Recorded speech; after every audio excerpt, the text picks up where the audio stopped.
Joe, do you want to hear a story? Yes.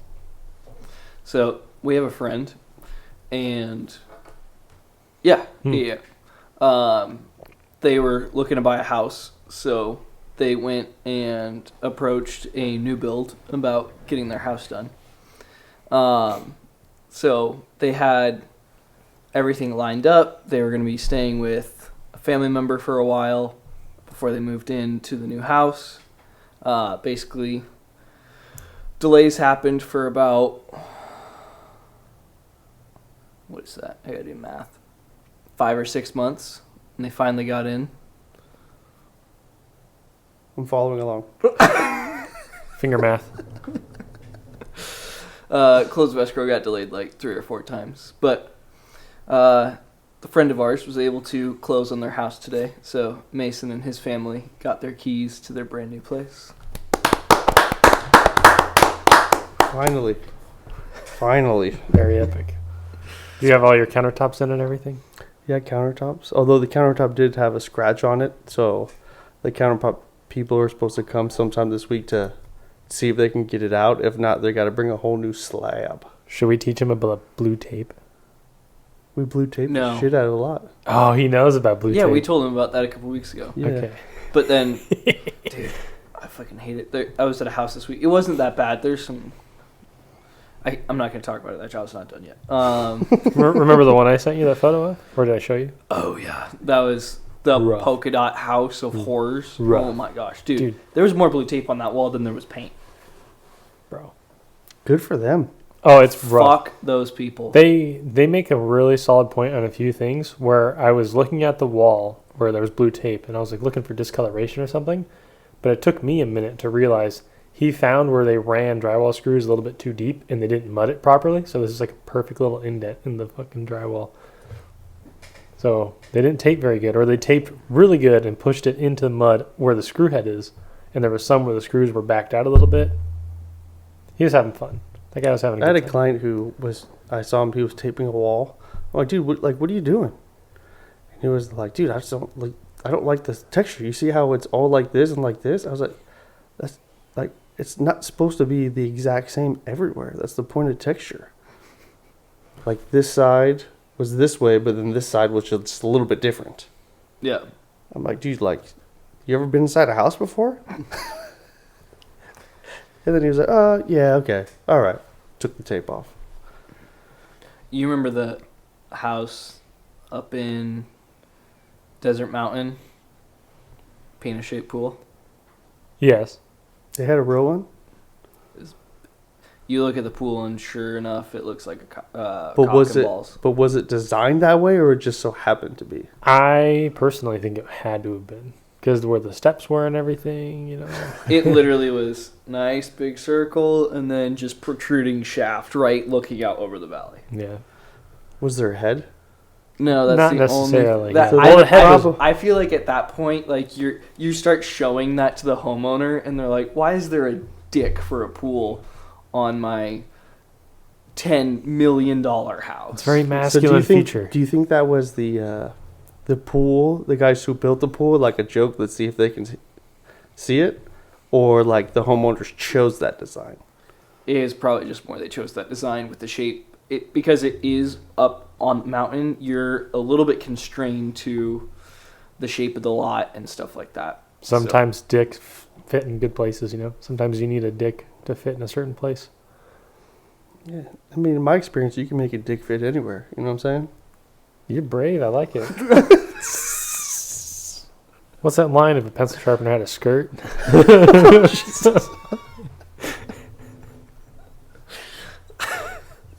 It's a cheap circumcision. Yeah, dude. Oh, you know what they say, right? I want my foreskin back. This guy still has his. You know what? All right, we've gone. What if I off did? the rails. Wait a minute. You got to keep yours? No, but what if I did? What's wrong with that? No, I want it back. No, I'm saying people who got to keep theirs are lucky. Are you foreskin shaming people? No, I want a foreskin. I want mine back on. I just feel like you can shame anybody anyway. These There's a days, shaming for every Are you which oxygen way. shaming me? Are you taking my oxygen? these days you can definitely try. Wait, did you guys know the comedian? What's his name? Something Rife. I forget his first name. Mm-mm. I don't know. I see him on TikTok all the time. Oh, that's something. Oh yeah, because I told you guys that my brother. Oh yeah, last time we talked, he was In the hospital. got hurt. Yeah, and thank God he doesn't listen to this. But yeah, he's doing good. He's at home. He'll be out of commission for 6 weeks. Fractured his hip. What made you think of that? What did I say that made you think of your brother? The comedian, probably. Is your brother a comedian? No, but He's funny. him and his wife had tickets to go see Bert Kreischer the next day. So the fiance and I went and saw Bert Kreischer Tops Off tour. Dude, it was good. It was a ton of fun. Anyways, this comedian, he was on some kind of podcast, and they asked him about big clits. And he was saying that he doesn't like big clits because, like, what am I supposed to do? Lick it or play thumb war with it? Like, it's a funny joke. Well, apparently he got blown up on, like, Twitter and stuff. And people are saying that he is clit shaming people. I've never been clit shamed in my life. Oh, the state of the world. It's great. Yes. Where does it end? The Is it clitoris? I figured the clit would be the one safe thing. Those are cool. It doesn't. Their parents? Hello? I heard that too. Oh, I okay. thought someone was knocking on the window. Discharging a firearm time? How does this work? Yeah. There's been some weird stuff with. I don't know if I'm just listening to the wrong podcasts right now, but people talking about like the possibility of nukes going off with Russia. Just start going, oh crap. But we would get rid of the clit shaming for sure. Yeah. Yeah, we have a lot of other issues too. Wait a minute. So, Russia, way off course here. They were actually trying to get people, they were recruiting people to plan invasions that had over 10,000 hours in like a World War game where you actually attack other countries. Yeah. From like Russia to Ukraine. So if you had more than 10,000 hours of playtime in that game, Russia, if you were in Russia, they were tracking you down and making you come and like give them advice on like strategic movements throughout like areas in Ukraine. Is this real? Or Yeah, is this yeah. Hold on, I'll thing? find it. I'll find it. Okay, because this is me just headline shopping, but I thought I heard that Russia backed out of the nuclear treaty that we have. That what? Fuck.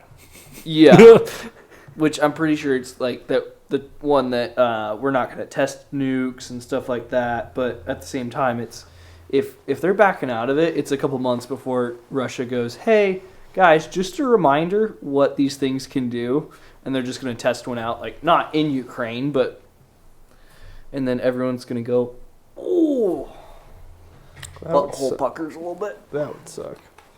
Yeah. You find it? I'm working on it. I found a couple. I mean, apparently they've been trying to get anyone they can to fight.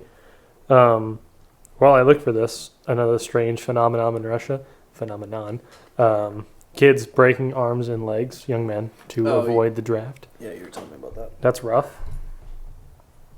Yeah. But yeah, apparently recruiting gamers is a common thing as of December 2022. So, the day before Christmas, as a matter of fact. Very good. Who published it? That is... That's also known as Christmas Eve. The day before Christmas. Sunrise.com. Christmas Eve? You celebrate that? Yeah, of course I do. Just kidding. Sunrise.com. All right, well, you finish pulling that up. I'll Don't you have something you want to rant about? Yeah, later. We're staged here, Mason. What are we staged Follow for? the plan. We'll lay it on We're us. in the fun part of everything. It says a rant right here. It does, but we also have other stuff. We got. I guess we did cover your life wins. Kind Yeah, of my story. house closed. Yeah. Big weight off my shoulders. Is your wife happier with you now?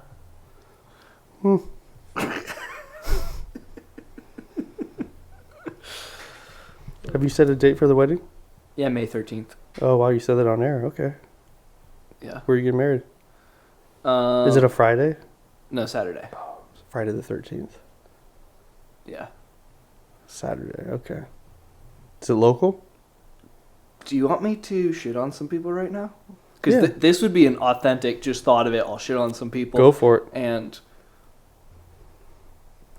no one listens to this, so if I get in trouble for this, good for us. People actually started listening. Here we go. There's a lot of news about Russian children fighting wars right now. It's very hard to find. Let's do that, and then I'll shit on some people. Oh, no. I'm going to try to avoid that because that seems to be a very hot topic, and there's many posts about it. It's hard to find the specific thing I was talking about. So, another time for that maybe, because I will spend the rest of the day on my phone, I believe. Okay. Mason, I'm listening right here. when did you get married? Just the day. Just the day, not the year. Sure, I don't give a shit. May 25th. Oh, dang. Okay. If you had a friend get married on May 25th, how would you react? I don't really care. I'm also way more laid back than most people. I feel like most... What kind of friend is it, though? Like Close friend? Like a close friend? Yeah. Yeah. I'd probably be like more sick, dude. We can like do our anniversary together. Yeah. That's kind of what I thought. Yeah. So, I had Alex, my friend Alex, on the podcast, and he was married. He got married last year on June 4th. So before we had officially set a date, I was like, we knew it was going to be around that time. So I was like, hey, like, oh, it'd be hilarious if we could get it to line up so we'd have matching anniversaries. He's like, dude, that'd be awesome. Like, see if you could do it. Looked at this venue. It was perfect, but they didn't have any June dates. So May 13th is the one we settled on. It was between the 13th and the 20th, and we went with the 13th because one of the bridesmaids was not going to be able to be in town on the 20th. Turns out, one of the other bridesmaids got married last year on May 13th. And How fucking dare you, Thaddeus? oh, how fucking dare I? Because she threw... It's the 3-year anniversary rule. Everybody knows that. I don't give... I made that up. I made that up. Good. Okay. I was going to say because I don't fucking know it. I don't think anyone knows it. But so my fiance's friend, like, we told her, and we had tried to do the 20th, but it didn't work out, like I said. So it was not intentional on our part to try and be like, hey, we're overlapping with you. But she ended up throwing a huge fit about it. Not only did she throw a fit about it, her husband threw a fit about it. And apparently, in his rage, broke a hanger and said, we're not going to the wedding. There's more liquor for me to drink. First thought, what a pussy. That's my first thought, honestly.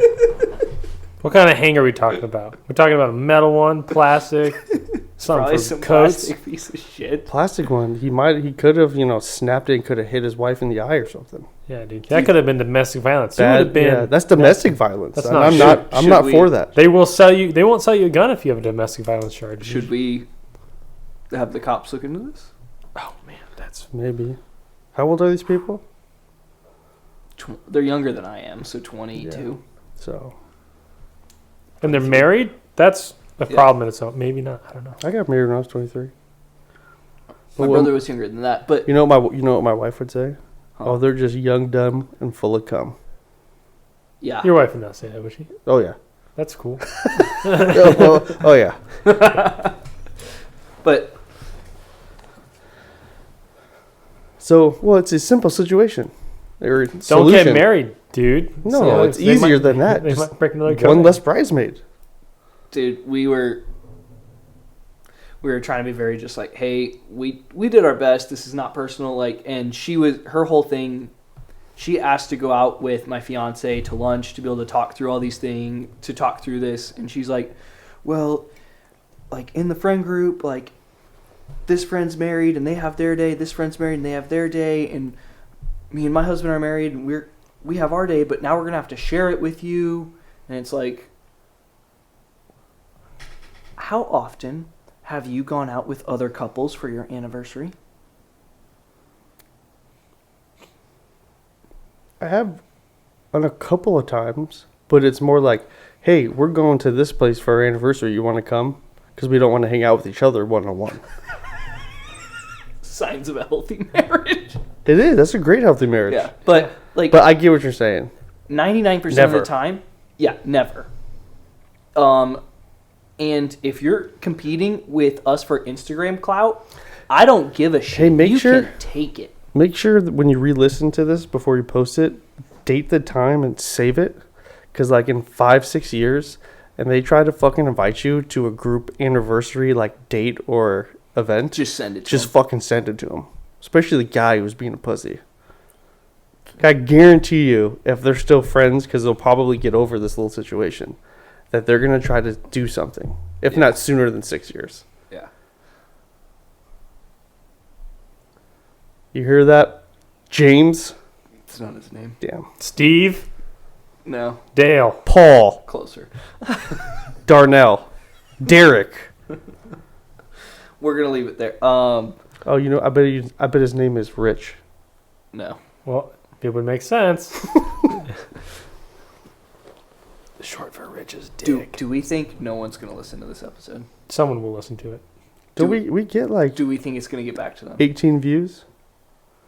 I haven't even checked in a while. He's interneting. Dude, Go find out. if you somehow get in trouble for this, just flex on him. But dude, How'd you find My out? You heard it on podcast. my podcast? Great. tell your friends. Tell your friends, see if we can get back It can literally only be good for views because they're like, can you believe this shit? Look at this. All right. Yeah, I'm actually gonna take my clip and be like, Thaddeus calls out his own wife's friends. Right on the. Do you think he's right or do you think he's wrong? Dude, we'd get so many more views if that was the fucking headline. 100%. All right. Do you want to hear the very mean name that I came up with for them for a while? I mean, at this point, they're probably going to hear it. So, yeah, let's just go all in. Fuck. I started calling him my favorite lesbian couple because he was being such a bitch. That's a good one. Oh, fuck. I feel like I should have put this in the episode. You'll have time to think about it. It sounds like we have quite a bit to discuss today, anyways. Yeah. First of all, why'd you scratch all your nail polish off? Well, I was painting, got tired of it, and then... Yeah, goodbye to that. Is it time for the rant yet? Do you want me to do Yeah. a rant? I want to hear it. I feel like you're amused by me getting pissed off at things, and that's all you care about. You don't Yeah. care about the content of it.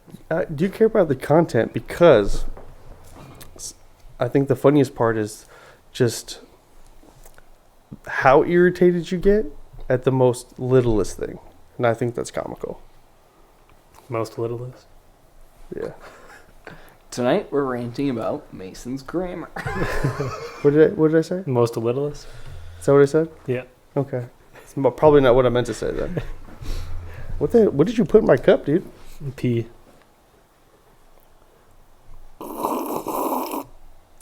That's a good sip. All right. Stage is yours, my friend. All right, something I have been thinking about and organizing my thoughts on was I saw a post on Instagram about this, and then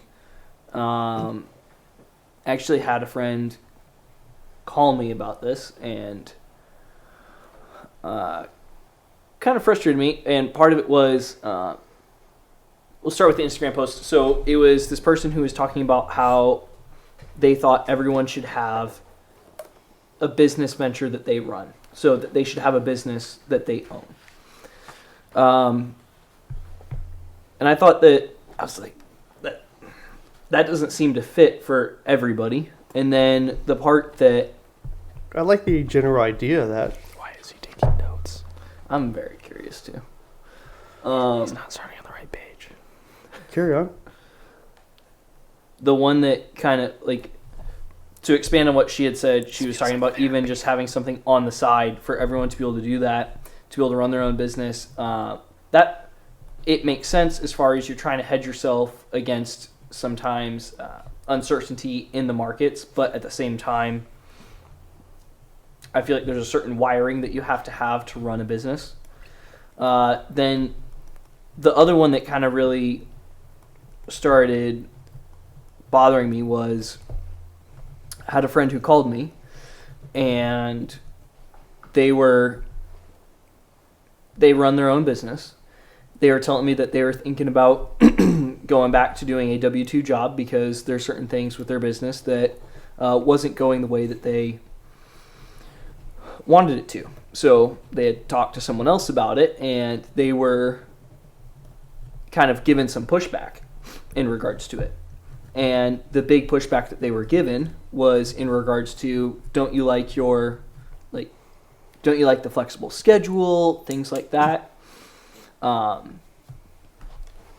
it seemed to be ignoring a lot of the factors in regards to this guy has a family and he needs to take care of his family. So for him to be looking at that, it's not do I like my free time or my flexibility in my time? It's for that person this comes down to me taking care of my family. So when people talk about, oh, you have schedule flexibility, if you have schedule flexibility and you own your own business, you're probably either you're doing something wrong at the beginning or you've made it at the end, right? So I've seen guys where they own their own business, and there was a gentleman who I was talking to, he had a title company and told me that he was able to go to every single one of his son's baseball games. But I also know about that guy that he would have to go take tile to Nevada or to Tucson or things like that. He's driving overnight. So that schedule flexibility is not that I can work 9 to 5 and I can cut out at 3 twice a week and the checks still roll in and everything's fine. Not everyone's geared to do that. Not everyone's geared to be worked like a fucking dog, not by an external influence. It needs to be you and you alone. Not everyone's geared to manage a business. And you know that it's not just, hey, I go do real estate, I go do construction. It's the taxes. It's the stuff on top of that. You want to bring employees in? Now go figure out all that shit. Get compliant with all of that. Make sure your insurance is correct. All of those things. Now it's not just that, oh, hey, your ass is on the line and your family's ass is on the line. You've got how many families once you bring those people in? If that's the plan, if you're going to actually build a larger business. So when someone steps back and looks at it and says, hey, like, don't you like this flexibility? It's like, the person who is telling them that is in a different position than they were, but they also own their own business. And it's like, hey, you got to understand that this is fucking dog shit sometimes. It's good. The highs are high, the lows are low, and you ride them back and forth. Every dollar that you make, you scratch and claw for. You need to understand the value of a dollar, what it can buy for you, and if you're just pissing those away, what you end up with at the end of the day. Because if you don't go continue to earn over and over and over, and you stop, there's no check that comes on Friday, or every other Friday, or whenever the fuck you get paid. So the people who are W-2, if you're in a rough position with your job, if you feel like, hey, I want to go do my own thing because I feel like I can do it better. I've got that burning inside of me to go take that shot. Absolutely go do it. But weigh what you're getting into. Also weigh the marketplace. What are your skills? Are you an entrepreneur or are you an entrepreneur? Because if you're an entrepreneur, get ready. You're going to get kicked in the nuts over and over and over. There's a guy that... it's Paul French. We keep trying to get him in here to talk on the podcast. And depending on the day that you talk to him, you'll get a different answer or a different kind of mood out of him in regards to business. I talked to his partner, Paul Noble, and he talked about in the beginning of their business, they would do what they called the California Ironman because they were selling a lot of product to people in California. So they would leave at 3 or 4 in the morning so that they could be in California for the morning meetings, do meetings in the morning. They'd take lunch, and the way that they were taking lunch is they'd go to Subway, split a sandwich and a cup of water, check on the job sites in the afternoon, and drive back to Arizona because they didn't have the money for the hotel. That's where that guy started. So where he is now, he understands how to build a business, all the families that are responsible on him, he understands payroll. So you walk in there and he's stressed the fuck out some days. I remember talking to him and it looked like he wanted to be fucking done with the whole thing. And I asked him, I'm like, is it worth it? He's like, oh, absolutely. So if you're a person who can stand in the shit and just take it and be making progress, yeah, that might be something for you. But for other people, it might be, hey, find someone who's winning and go help them. Be a key part of that. If you're at McDonald's going, hey, this isn't working out, it's like, no shit. That's a minimum wage job. If you think that you're supposed to support a family off a minimum wage job, you're fucking stupid. The problem's not the minimum wage. The problem is that you need a real skill. Create a real skill and then go help someone if you're not the one who's going to go step out on your own. But for the people who talk about, hey, like, you should start your own business because it's great, the tax write-offs and all this shit, every fucking dollar is earned. There's periods where you're going to make a shit ton of money, and there's going to be periods where you make absolutely no money. I've done it. I made a shit ton of money in a short period of time. I thought I was the fucking man, and I spent money like I was the fucking man. A couple months later, money wasn't coming in. And I found out how much of the man I was not. So for the people who, if you own a business and look down on someone who goes W-2, you're a piece of shit. At least just for that area right there. Respect the people who work W-2. If you work a W-2 job, understand and respect the part that, hey, yeah, the owner makes more than you. But their ass has been on the line for a long time. And their ass is going to be on the line until they either quit or till when they step away.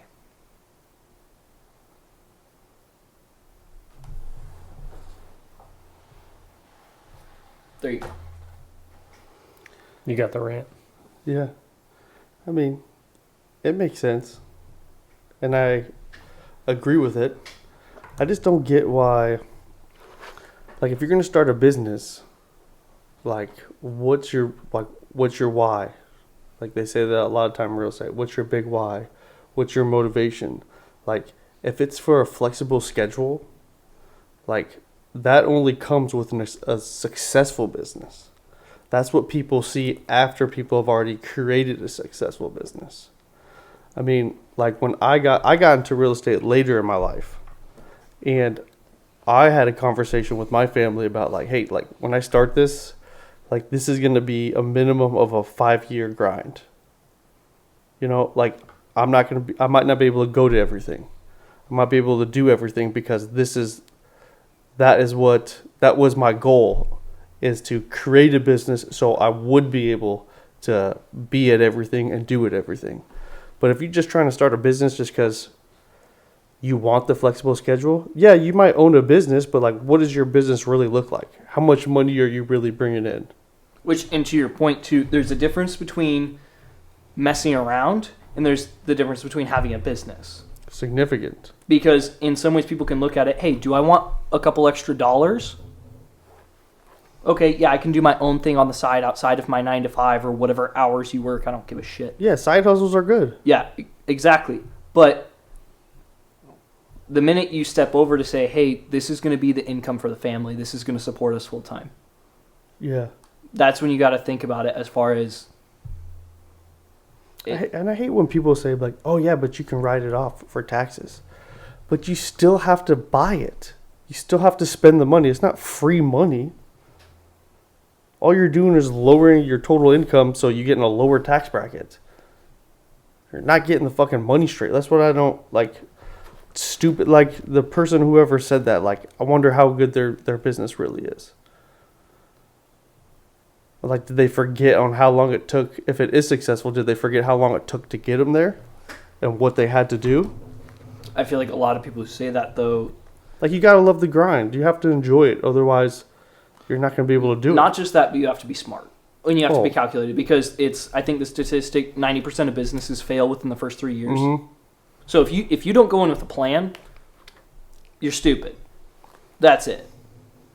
Then there's also the part where it's like... But with you can have the best plan in the world, but, like, what is going to keep you executing that plan? Well, and then on You top know? of that, like I don't like to say, hey, we can leave it up to chance, because usually it's like, hey, if you put your nose to the grindstone, things seem to move. But at the same time, sometimes things don't go your way. But that goes back to what you said. It's what's the why? Why are we doing this? Are we just here to have fun? Because if it's more than that, you can get kicked in the nuts, get back, like, and say, okay, like, I'll say I'm a good example of it right now. I got into real estate, burned through a good amount of money, made some money, like I said, burned through it, burned through that, and then you gotta go. Buckeye Police is calling me. Ooh. It might be about my hit and run. Your personal hit and run? Yeah, someone hit my truck. Oh, okay. We'll check the voicemail. It went to voicemail. Yeah. Alright. But in, like, for me, I felt like there is, when I look back at what I did in real estate, I think that there was more that I could have done. I think that there's also, like, for me, it's like, I'm a Christian, so I believe that there's a part of it where God wanted me out of real estate, and that was his way of kind of taking me out, where things just went to a grinding halt, and then it was like, hey, you need to go get a job. But this me getting a job thing it took me a month to kind of emotionally get my feet back under me, but then it's like, hey, how are we coming back? It's not real estate, it's going to be construction, but I feel like that's where I'm supposed to go. Mm-hmm. And I'm going to take the hits, and I'm going to keep coming back. Knock me down, I'll get back up and over. And I think that's why you reverted back to get a job in something that you're, like, I guarantee you that if it was the construction side that you were, like, if you switch out real estate with construction, you made a bunch of money, you might have spent some, but, like, I don't think you would have backed out, because it's something that you're passionate about and you thoroughly, like, are knowledgeable about, and you know, like, how confident you are in everything that you know. Which I spent part of the spending money, like, I can go through and explain to people, hey, here's how I spent the money. Part of it went to taxes, part of it went to, I was buying tools, I bought a truck, things of that nature. Like, I didn't finance a truck, I didn't do that, but like, and then just there was a dead period for several months, and then when you do have things you have to pay for, like, that's when the money started to go away. And for a long time in there, I had construction jobs that were keeping me busy for the most part. So it's not that, oh, you were in the wrong industry, so you got to follow your passion. It's like, that's not it.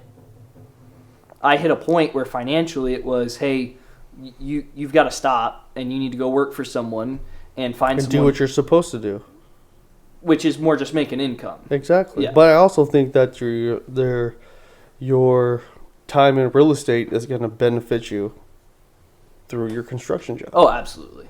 That's what people, I mean, like, most, especially everybody that you hear, most business owners have failed at a business. Yep.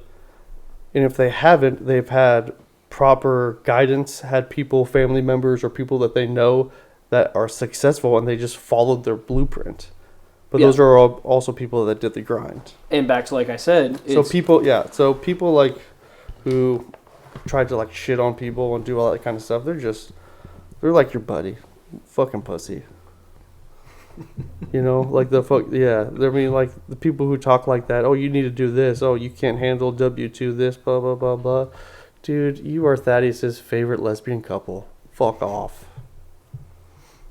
Because at the end of the day, it does come down to, like, if you're the one who's providing for your family, I don't give a shit about how you feel about yourself. Or what job you want to do or any of that. When times get tough, you protect the family. You provide for the family. No matter what the fuck that takes. And if that means you don't work for yourself, that means you work for someone else. That means you do one of the... You missed a perfect transition. Yeah, I'm sorry. You could have ended on a high. You want him to transition. Well, obviously. Oh, man. Sorry, I didn't mean to burst you. That would have been a solid transition, too. Ladies and gentlemen, welcome. That would have been sick. You didn't get the joke. Ladies and gentlemen. Oh, yeah, I would love to see Thaddeus with a pair of titties. Me too. Ladies and gentlemen, welcome to the Sledgehammers in the Office podcast, where we celebrate the heavy hitters on the job site and in the office. Today, I'm joined by Joseph Morris. What are we drinking, or what did we drink, I should say? We were drinking Geratos pineapple with a little bit of Bacardi in it. And then Mason Oxendale. A little bit of Bacardi and orange juice in my sledgehammer cup. And then, as always, Shamrock Farms, whole milk, chocolate milk, because it's the best. Once you go black, you never go back. It's for damn sure. Starting off with our numbers that we cover each time. I'm just making noise, boys. Do I blame somebody else? This is going to be the inventory for the greater Phoenix area. We hope that if you're in Arizona, this gives you an idea of what the real estate market's doing, what some of the building industry is doing. And if you're outside of our market, we hope that at least just gives you a picture for what's going on in the industry as a whole. So currently we've got 11,680 homes that are active. That's down 630 from last month. We've closed 4,647 in the last month, and that is up 1,027. Interest rate, we're thinking it's close to 7. We didn't double check it. Our bad. 2x4s, 325. That's been steady, so I'm very happy to see that building prices. Interest rate was 6.99 on Monday, but I don't know what it is today. Cool. And this will get posted on Monday, so don't get it confused. That was a week ago. Plywood is $12.80 a sheet. That's up 120 from last month, and that one seems to have the most change in it. Copper, $24.96. That's half inch, 10 foot, and that seems right about the same. So let's jump into when we were here 2 weeks ago. Mason and I kind of got into it in regards to what the market is doing. Is it a buyer's market? Is it seller's market? And I was screaming about numerator, denominator with active and closed inventory, and he was telling me that I was wrong and that he was watching it in real time. So I feel like what we're seeing with our active and closed numbers is more an indicator that Mason was right on that, because we're seeing those active numbers drop over 600, and then the closed numbers being up over 1,000. We're seeing a lot of people got right back to buying homes. So, but the weird thing is, what you were correct about with the concession, is that buyers are still getting concessions. And I think that it's got to be pressure for people to move some of this inventory that's been up there for a while, because these are new homes that are selling, ones that are recently listed on the market, or we're talking stuff in like the 30-day period. What are probably we seeing? all of it. All the above. Yeah. Yeah, I mean, I think we were about when I was taking listings, I'd say 90 days, but it's significantly shorter. It's probably closer to a month or 2 months. Probably closer to what I've seen is around the 30-day mark. So, yeah. But I think, a lot of buyers are just in the mindset, which myself, of if a house pops up that you really love and you like, perfect, it works, buy it now, because you can always refinance when the interest rates get lower, because everything's pointing to summertime / end of 2023 that the interest rates are going to be not in the high sixes. And the only thing I'd say to that is the stuff that I'm hearing is more the I can't think of the guy's name, but he's in charge of the Fed. He's waiting for inflation to get down to about 2% before we start seeing interest rates coming down. Mm-hmm. So part of it is we're going to need to see that happen. And then we're seeing a lot of, I think Dow dropped several hundred points recently. So we're seeing certain things in the economy that I believe are going to start moving us toward a point where we're ready to start dropping that interest rate probably, which is not always great when it's a reaction to bad things in the financial market, but whatever. So let's jump into our segment real quick. Joe? Sir? We had a job recently where we had to move some structural posts on a carport. So Lots of fun. why don't you walk us through what happened, how we did it, and paint the picture for the people who are listening. So what happened was Thaddeus wasn't paying attention when he was parking, and he smashed his truck into this post, right? No, continue. Keep talking. Yeah. He didn't respond to that very well. So honestly, we were working on a carport, if you will. There was an extension of the house that was coming over top of the carport, just providing it shade and cover from nature, if you will. Shingles, 2x4s. What was the size of that beam that was run? That was a. It was a nice big beam. Yeah, it was a nice big beam, nice big scary. Well, there wasn't enough room for normal people to park normal-sized cars between the house and the carport. So our mission was to show up there, move the post outwards so you could actually back a full-size truck up, similar to an F-150, which is what we were able to fit in there before we left. Can I talk to you about something that happened in Minecraft real quickly? Yes, of course. Okay, so in Minecraft, Yes, there was a carport. I understood. And for some reason, there was an inspector that came to this player's carport Mhm. that had been sitting there for as long as this person's been playing the game. This Minecraft house goes back to the 60s or something like that. Doesn't even make sense, right? Mm. Anyways, the inspector said, hey, we don't like where your posts and your beams are, how far out they are, to accommodate cars to be able to park in there normally. So we would like you to move them a little over a foot closer to your Minecraft house. And that brings us to, and for this specific Minecraft house, they couldn't park the cars in there anymore. So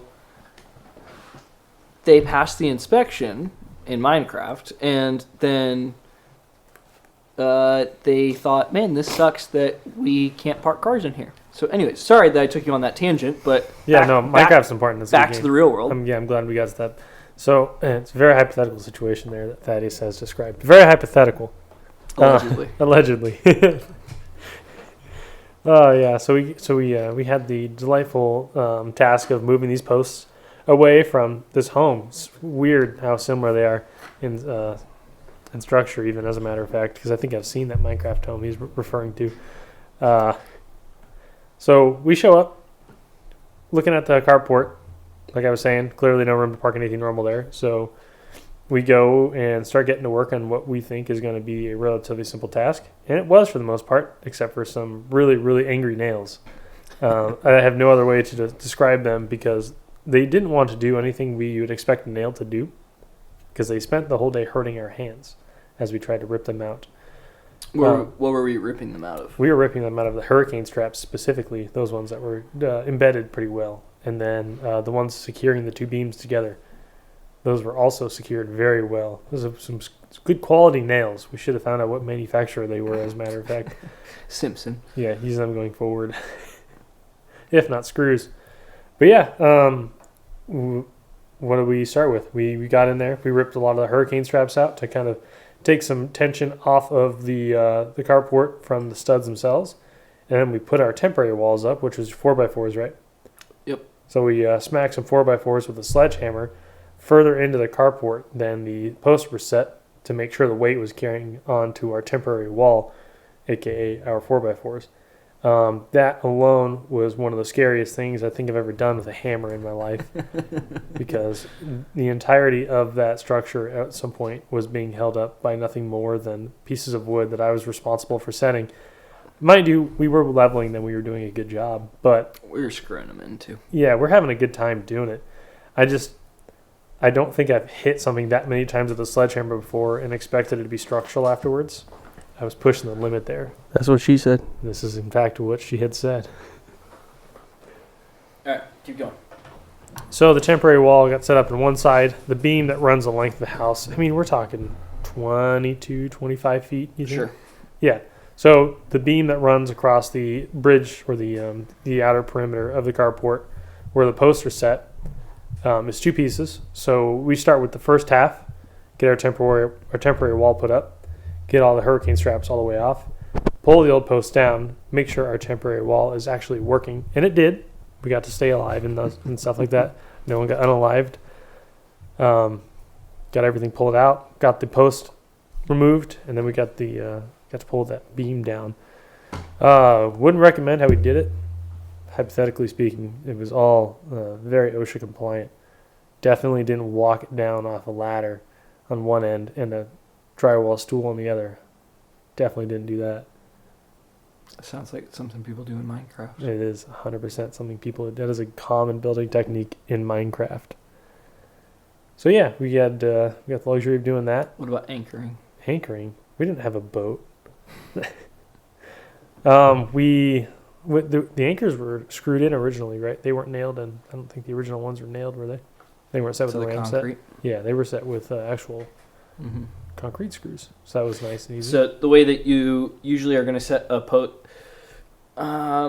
let's go back because this might be interesting for even people in real estate. So the way that they used to kind of build patios up until, I want to say, 90s, 2000s was you would pour your concrete slab, you set your posts on top of it, build the rest of the patio, you'll have some overhang, so hopefully any water sheds beyond the posts that are attached to the ground. There's a strap embedded in the concrete, it gets nailed to the posts.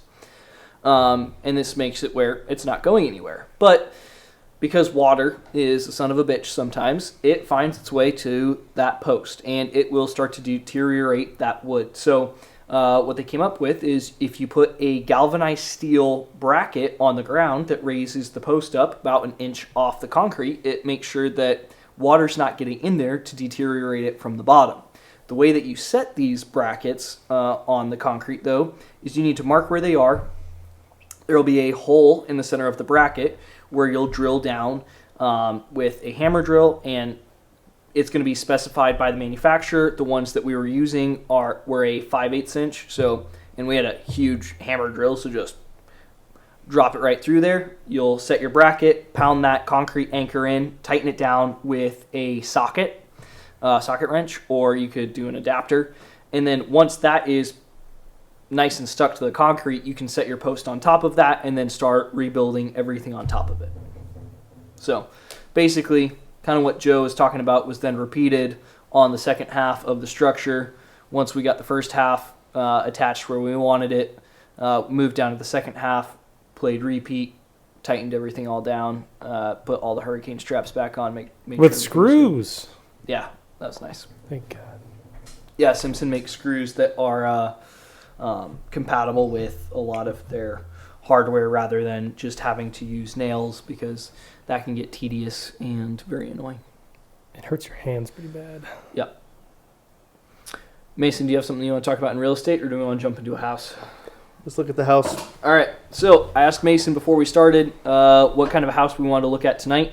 He said, let's look at an expensive manufactured home. So I found an expensive manufactured home for sale on the MLS. We're going to pull it up. We'll take a look at it and go from there. So, Joe, I want you to walk us through what you see in the pictures and then the description. Call out anything that you see finish-wise, construction-wise, and then Mason, you'll go back through and talk about it like you're advising this agent like they're your friend. So, let's do it. So now this is more of a question. What am I looking at the front corners of that structure there? What is that? Is that going to be something anchoring it to the ground? Because that looks like pallets with bricks on them. That might be the access to the crawl space. Okay, got it. Because I was kind of looking at that on the one on the left initially. It caught my eye. I thought it was an AC unit. Looks pretty standard for what you'd expect to see driving down the road in 2 pieces being put together. Nothing crazy. You've got a couple different windows, a couple different sizes, triangle-shaped roof. The siding, the price up there, that's not very expensive for a manufactured home, is it? $135,000? I think so. It is on leased land, and Mason can explain that in a second. But built in 99. So is this a 55 and up community? It almost looks nope, like? all ages. All ages, right on. It looks like they're using a lot of really good aluminum for that carport there, or whatever that might be. Some tin. Concrete looks like healthy. Vinyl floor. It looks like pretty okay finishes on the inside. Baseboard looks nice. Nothing looks too far out of place. The metal screen door is a little interesting, but not bad. I like the island in the center there. That looks really, really good. Talk to me about colors. A lot of white, some blue, some gray in there. It's all kind of tying into the floor. Everything but that island makes sense as far as color-wise. It's got that butcher block countertop, really popular, really clean. It does look good, but stands out a little bit. Oh, Spider-Man! We got Spider-Man house. We got the Astro blanket. Is that the vacuum cleaner in the corner? So they keep it clean up in there. I mean, this is a really simple, straightforward home. Oh, they got shuffleboard. It's got to be a 55 and up community. No, it's all ages. All right, Mason. We got a 3-bed, 2-bath, 1,600 square feet. Wait, is it air conditioned? Double wide. Yep. Where's the unit? It's usually in the backyard. Yep. All right. Tell us, what do you think? This is a. I mean, that's the thing with the mobile homes. They're pretty simple. You know, as long as you update them, like this one's updated on the inside, it looks very, very nice. Everything looks good except for that exterior siding, whatever that is on the front. Let's start here, though, because we have had a lot of people who call in when our team has a manufactured home listed, and they'll say, hey, I saw the price on this. Sometimes it's as low as like $45,000, and they'll say, hey, screw these homes that are being sold for $400,000. I saw one for $45,000. I can afford that monthly payment that I see on Zillow, which if we go look right now, that is $775 a month. I can do that. Sign me up. Get me in there, Mason. What do I need to do? Well, to those people, what I tell everybody when I talk to them is that if you find a mobile home for sale under $200,000, it's probably on leased land. What is leased land? Now, we not talk about this? Tell them again. Make it quick. All right. So basically, obviously, when you buy a house, you are purchasing the home and also the land that it sits on, right? So you get 2 for 1, essentially. So a lot of these mobile home communities, they actually don't own the land; they actually lease the land. So when you see a mobile home for sale on leased property, the price that you see is only to buy the actual mobile home itself, not the land it sits on. Now, in order to purchase that, you also have to be approved by the park, but also there is a monthly fee attached to it. All right. What kind of qualifications with the park are we looking at? Well, I just wanted real quick. Qualification, just like if you're going to rent a home. 620 credit score or higher or something like that. They don't want to see any evictions, and they want to make sure that you are 2.5, 3 times what the lot fee is. And so, talk to me about lot fees. Yeah, lot fees. So that includes, I call it the lease fee. It includes your lease fee for your lot. And this is for most communities. Almost all of them. But lease fee, so your lease fee for the lot, your garbage collection, your sewer, and then like maintenance. And it also covers water. And trash. Yeah, garbage collection, trash. And then maintenance of all the features that some communities have. Some communities have a lot, pool, rec house, different community events going on. Some don't have as much. So like for this house right here, we did see shuffleboard. Yep, you would see this is a $800 a month lease fee. So not only do you spend $135,000, but then you also have to pay a monthly fee for $800. So your payment would be $775 plus $800 a month. Yes, but that opens up a whole nother can of worms because most lenders do not lend on mobile homes on leased property. You have to go with a specialized loan that I know 2 different companies that will do loans on leased property.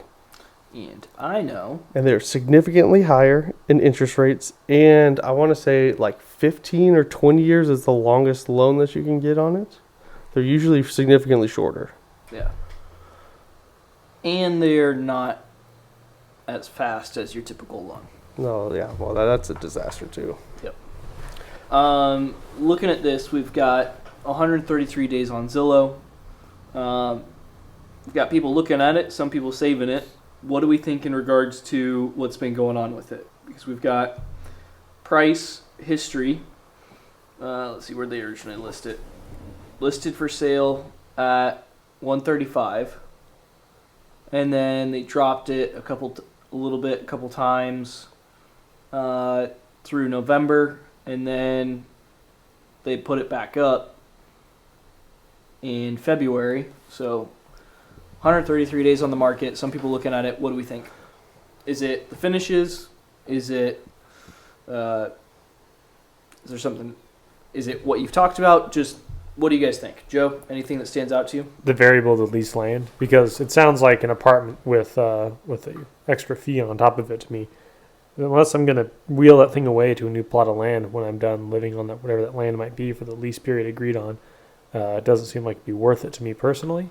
Which you can. Yeah. Yeah, I think you sign 12-month leases or month to month. I'm not sure. It depends on the It also community. comes down to the rules, as far as some of them basically have it where it's a huge pain in the butt to yank it out of there. Yeah. I don't see a large advantage to this, honestly. I don't Yeah. think there's any. There doesn't sound like a lot of positivity. The other to thing it. too is that if you are to move it and then you put it onto like land that you bought, if you go to sell it, you can't get a loan on it because lenders won't loan on mobile homes that have been moved before. So you got to find somebody with cash.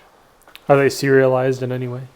Yes. Yeah, they've got a plate and a certification, some type of form thing that they have to have on it in order to get lending on it. So what's interesting about manufactured homes for Arizona is they are not considered real estate.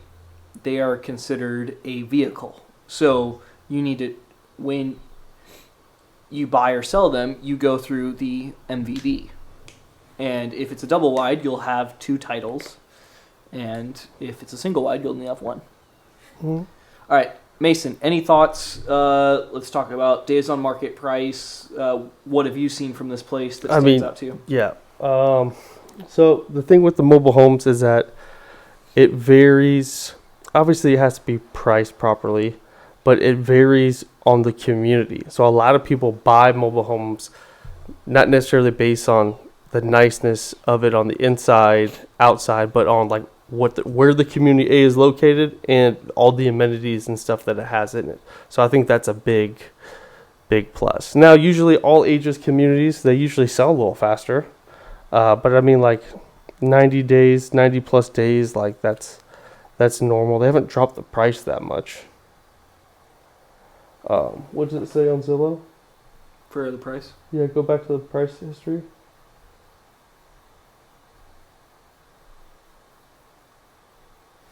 Yeah, I don't know. It looks like they might have tried it done like for sale by owner at first, too. But I mean, without running comps on it and stuff, as long as it's priced well, like a buyer will come. It's on lease lot. I don't know anything about this specific community. I've never sold one in there. I mean, they're the least one. There's some in here selling for $165. But I mean, mobile homes, like, they're still pretty new. So it's just you got to find the right buyer. You got to find the right buyer, mobile home buyer. That name looks familiar. The listing agent. Oh, Thaddeus, is that yours? Yeah. That's not my phone number, though. I want to know whose fucking phone number that is. What time is it? Let's fucking call him. Put it on speaker. This is going to be the first live call on the podcast. If my phone goes What off. direction do I take this in? This might be the team number. That'd be awesome. 100% the team number. Let's do it. Let's call him. Oh, Here, put it near the microphone. Your phone's about to get blown up for the next 2 weeks. Just tell them to fuck off and they'll leave you alone.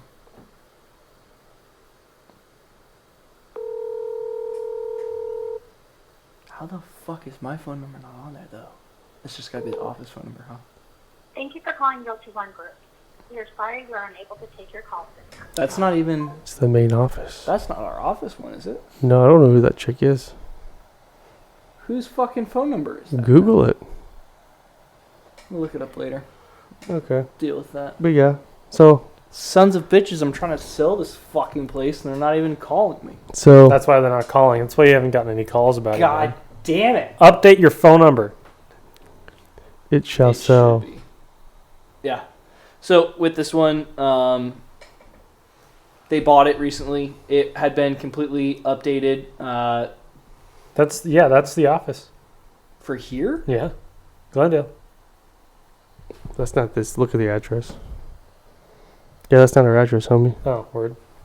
Hour. That's weird. Wait a minute.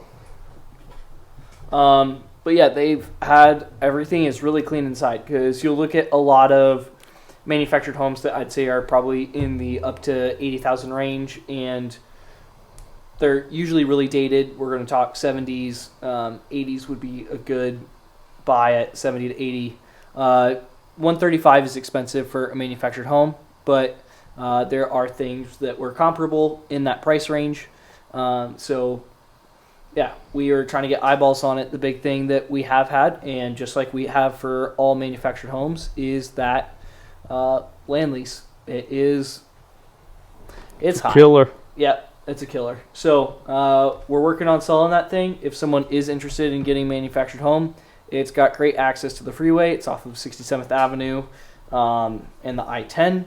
So you've got quick access to the 202, 17, 303, wherever you want to go. This is the most insane shameless plug I've ever heard. We're here to sell shit, Joe. I didn't know that's what the podcast was about. So, anyways, yeah. There she is. Yep. Mason did. I asked Mason what House. price point he wanted to do, and he said, "Let's do an expensive manufactured home." So it was honestly didn't have a plan for. Do it I get the until, white Nissan outside if I buy it? We depending on the price, Asking. probably not. Darn. I want my $5,000 car. All right, guys, we've crossed an hour. Anything else we want to talk about? Leave the people with. No. All right, Joe, where can they find you? Instagram. Search it _ there. I don't know what I've been doing lately. I've lost track of my life. Everything's insane. You've been posting more about some of the window and door stuff you've been doing. It's been some good stuff on your story, especially. So yeah. He's got some big window and door units. He's showing some of the motorized units that he's doing on there. So that's a lot of the automation. So follow along because he's got a mixture of cool stuff he's doing at work, but also some crazy stuff. So if you're into that, then It gets wild sometimes. yeah. Mason? At MasonOxendale on Instagram. If you're curious about what my house looks like, that's taken almost a year Curious. to get in. Go take a follow. Although technically you don't have to follow because it is public, but so you don't have to follow. It'd be I guess. appreciated. But go look at the pictures once I post them up there to see if it was worth the wait or if I just wasted $500,000. He wasted the money. And as we saw in our stats, people are moving. So if you're looking to sell, if you're looking to buy, give them a call. You know, drop your phone number or no. Use the one on the website. Yeah, Yeah. drop a beat real quick. And I'll drop my number. Nope. Okay. I have to say that way too fast. 623-824-1770. Text, call, prank call, whatever you want. Preferably within decent hours. Light it up. Yeah. I'll answer no matter what Midnight.